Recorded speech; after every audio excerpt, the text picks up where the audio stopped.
Ayer Atilio Borón escribió una nota en el diario Página 12 donde clausuran la salida democrática. Así que, Atilio, te tenemos en línea. Muy buenas tardes, ¿cómo estás? Buenas tardes, Gustavo, qué gusto. Igualmente. ¿Cómo estás? Bien, acá estamos con Santiago Varela, dispuestos a escucharte. ¿Estás con el helicóptero también o no? Hoy llueve mucho. Bajamos. Llueve mucho y no tenemos ni para la nafta, pero salvo esos detalles, el resto funciona. Bueno, me alegro, un gustazo. Igualmente, ¿cómo escuchaste a Lula y qué crees que va a pasar en lo inmediato y en lo mediato? Mira, no lo escuché directamente porque estaba dando una conferencia acá en Barranqueras, en el Chaco. Estoy en el Chaco, sí. Estuve ayer en Resistencia, hoy en Barranquera, a la tarde en Corrientes también dando charlas, hablando de todos esos temas, ¿no? Claro. Pero escuché, digamos, parte, no escuché todo el discurso. Me parece que lo que él va a hacer es lo correcto, tiene que entregarse. Alguna gente me decía, bueno, pero ¿por qué no se exilia? Digo, ¿dónde se va a exiliar? En la Argentina. Imagínate si llega acá a la Argentina lo que le pasa al pobre Lula, va de 6 a derecho, o sea, no tiene chance, ¿verdad? Y además creo que él tiene que dar la batalla legal hasta sus últimas consecuencias.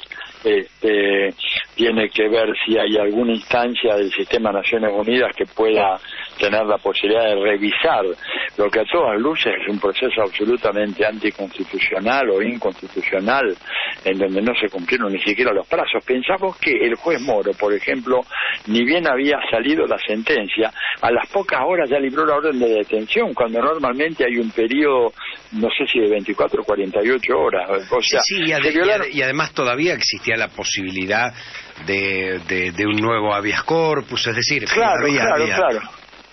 No, el objetivo de los tipos claramente es mandarlo a prisión de cualquier manera lo antes posible, sin ninguna clase de sometimiento al mandato de la ley, ¿no? Ahora, ¿qué va a pasar, Gustavo? Yo digo, él ahora va preso, muy bien. Primero sigue siendo candidato hasta el 15 de agosto, fecha en la cual el Tribunal Electoral se expide sobre la candidatura de Lula. Claro. Se espera de que diga de que Lula, como tiene una sentencia firme en su contra, no puede ser candidato. Pero si se inicia un nuevo proceso y la cosa está en discusión, está en tratamiento, el 15 de agosto Lula se confirma oficialmente como candidato. Y ahí ya sacarlo del juego va a ser mucho más difícil, porque una vez que está consagrado como candidato, salvo que vuelva a producirse en un plazo perentorio una condena nuevamente ratificando la anterior de Lula, él puede seguir haciendo la campaña. O sea, primer escenario... ¿Hola? Sí. Sí, porque sentí un ruido. Bueno, el primer escenario es. El segundo escenario, suponemos que todo esto fracasa. Bueno, porque uno, Atilio, se imagina que la derecha brasileña, después de destituir a Dilma, no le va a permitir a Lula ser candidato. Digo, que armaron todo esto para que no lo pueda hacer. No, pero como está el tema internacional de por medio y como el gobierno está muy desprestigiado y un nuevo desprestigio internacional no sería bueno para ellos, en una de esas, dan curso. Yo no diría que está totalmente cerrado ese camino, pero bueno, claramente habría que esperar. Ahora, Lula también puede tener, el PT, supongamos que no sale de prisión, pero puede haber otro candidato. Absolutamente. Digo, Fernando Haddad fue alcalde de la ciudad de San Pablo, o sea, que es una de las ciudades más grandes del mundo. Sí. Un tipo que tiene experiencia de gobierno, podría ser candidato. Y si es candidato, pensamos de que, salvo Lula, que tiene 37% de intención de voto, el que le sigue, que es un troglodita cavernario, que es Jair Bolsonaro, aquel que cuando votó la destitución de Dilma le dedicó el voto al militar que había torturado a Dilma. Fíjate vos lo que es la barbarie de esos tipos. El resto tiene 5, 6, 7% de intención de voto. O sea que en una de esas el PT puede tener un candidato a presidente que pueda jugar a las elecciones y pueda jugar bien. Habrá a ver si ante un eventual triunfo, suponete en la segunda vuelta, porque nadie va a ganar lo necesario para ganar en primera. No, nadie gana en la primera. Suponete que Haddad gane en la segunda. Bueno, ahí de vuelta, ¿los militares van a dar un golpe o no? amenazaron con que iban a dar un golpe, ¿no es cierto? Eso dijeron. Después quedó un poco en agua de borrajas, pero la amenaza del golpe está siempre latente. Y la posibilidad de un triunfo del PT, aún con un candidato que no sea Lula, pero con la bendición de Lula, está ahí. No nos olvidemos de que en Argentina muchos candidatos ganaron simplemente cuando Perón no se podía presentar, sí, y ganaban igual. Sí, ¿no? Cámpora, el caso más emblemático. Cámpora, claro, pero incluso a niveles provinciales. Claro. Santiago, mucha gente que... Framini en el... Framini en Anglada, ¿no es cierto? Perón en La Rosada, y lo escuchaba algunos amigos que cantaban eso. Bueno, entonces quiere decir que no está todo totalmente cerrado. Claro que lo nuevo preocupante es la reemergencia de los militares como un actor político muy fuerte. Eso sí es preocupante, porque aún entonces, ganando Haddad en segunda vuelta, supongamos que es Haddad o Wagner o alguno de los otros, si los militares van a dar el golpe, y bueno, entonces, de ahí mi duda de decir, bueno, ¿se clausura la ruta democrática en América Latina? Porque si ya ahora las elecciones van a ser tan solo para que ganen los buenos, los que tienen que ganar, ¿no es cierto? O sea, la oligarquía financiera, la oligarquía mediática, mucha gente va a decir, miren, no vale más la pena gastar esfuerzos en la competencia electoral, tenemos que pensar en otras vías no institucionales de acceso al poder, que no quiere decir vía violenta, no estoy haciendo una apología de la violencia, ¿no es cierto?, de los años 70, pero simplemente tener una estrategia como las que siguieron en Egipto, en donde hubo 1,5 millones de personas que durante un mes se quedaron parados en la plaza frente a la casa de gobierno, y Mubarak, que hacía 30 años gobernaba, tuvo que renunciar. Entonces digo, hay todavía, el juego no ha terminado, eso es lo que yo quiero decir, y creo que hay que evitar caer en la pesadumbre, hay que seguir en la lucha, apoyar todo esto, pero tener conciencia de que esto todavía puede terminar con un buen resultado para el pueblo brasileño y para nosotros también, ¿no? Es clave, sí, es clave lo que sucede en Brasil para toda la región. Digo, absolutamente. Un triunfo del PT o un triunfo de Lula cambia la perspectiva política en esta parte del mundo. Claro, como la cambiaría también un triunfo de López Obrador en México. Exacto. Bueno, él ya ganó 2 veces y no le dieron la presidencia, hay que ver si ahora la gana por tercera vez y se la dan. Vamos a ver. Yo recuerdo la frase de Linera cuando decía de que en política hay flujos y reflujos, que bueno, estamos en un momento en el cual la marea está creciendo, pero después va a bajar. Y yo creo que sí.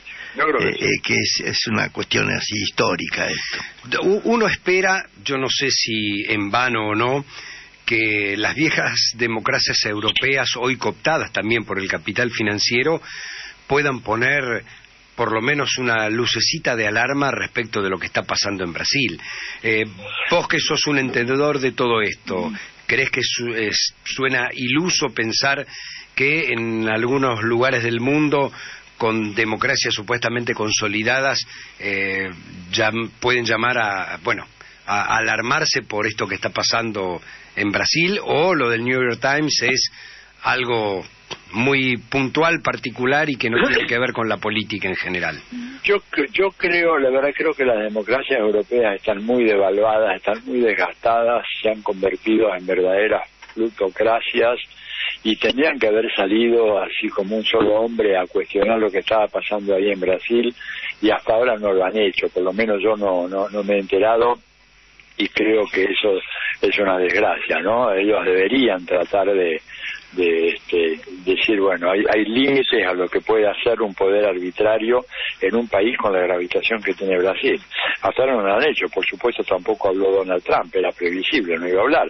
Claro. Y tampoco hablaron muchos gobiernos de América Latina, es decir, parecería que todos están de acuerdo con que esto se puede hacer, que esto es normal, y que hoy en día viejos principios del derecho, como por ejemplo que no hay sentencia sin prueba, ya parecen ser antiguas. Ahora, digamos, podés condenar a un tipo, como pasó con Lula en Brasil. La jueza Weber dijo que lo condenaba por convicción. Dice, no tenemos pruebas, pero tengo la convicción. Entonces, vos imaginate, si llegamos a ese punto, quiere decir que la Carta Magna y todas las instituciones fundamentales del derecho moderno se fueron al diablo. Y a mí lo que me preocupa es que entonces mucha gente va a decir, miren chicos, la democracia realmente es un juego que solamente sirve para cuando los grandes capitalistas ganan y para cuando el pueblo tiene alguna posibilidad, como pasó en Brasil con Lula, de todo eso se anula. Entonces, bueno, ahí yo creo que estamos entrando en una zona muy peligrosa, por eso digo yo de que clausuran un poco la ruta democrática en América Latina por esa vía, por la vía de la manipulación del poder judicial, como está pasando en Argentina, ¿no es cierto?, o por la vía de los manejos de periodísticos, de la posverdad, como se hizo, por ejemplo, en el recuento de las elecciones de la provincia de Buenos Aires, cuando los tipos cerraron acá, ¿te acordás? Anunciaban una diferencia y después resultó que había ganado Cristina. Bueno, todo eso en el fondo lo que hace es demostrar que la democracia es una farsa, que es lo que alguna gente dice, y verdad, y que, bueno, nosotros creemos que hay que sostener al régimen democrático, pero funcionando en serio, no como está funcionando en países como Brasil o la Argentina en estos días. Bueno, a mí me llamó la atención positivamente en el discurso de Lula que todo el tiempo hablaba de la democracia, todo el tiempo hablaba de la democracia, porque también sabemos cuando no hay democracia de qué lado están los que pierden, de qué lado están los que pagan con su vida los atropellos de los poderosos. Exacto, y yo creo que tenemos que constituirnos nosotros en defensores de la democracia en momentos como estos, ¿verdad? Cuando la democracia es degradada, devaluada por una derecha que, contrariamente a algunas tesis que están surgiendo ahora en la Argentina, esa derecha no fue nunca democrática, su historia es una historia absolutamente contraria a la democracia. Entonces, bueno, y lo es, están demostrando que lo es siempre y cuando ganen ellos las elecciones. Si ganan ellos está bien.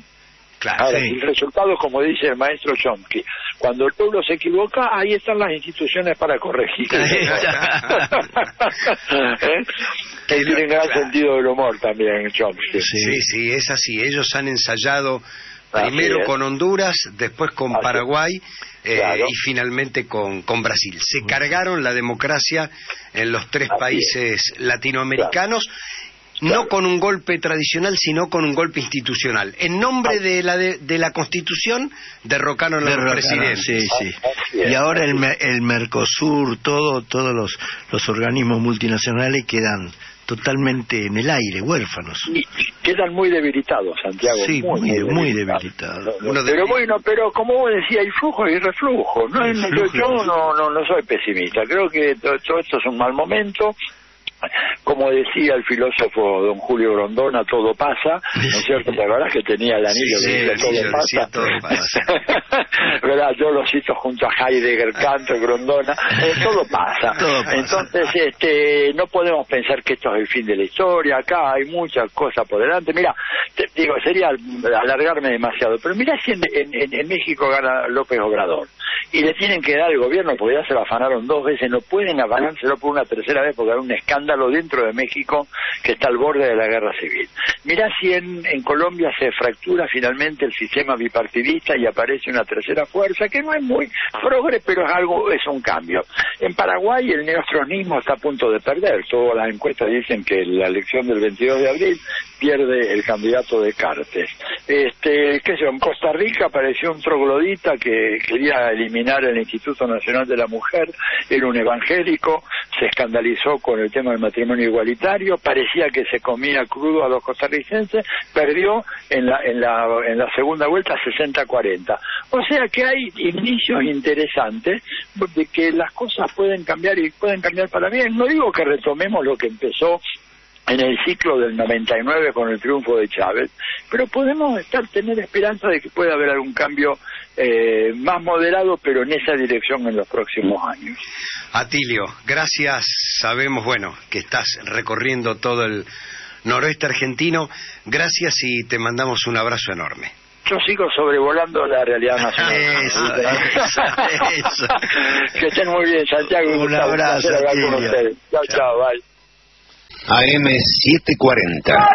Radio Rebelde. Alta Radio.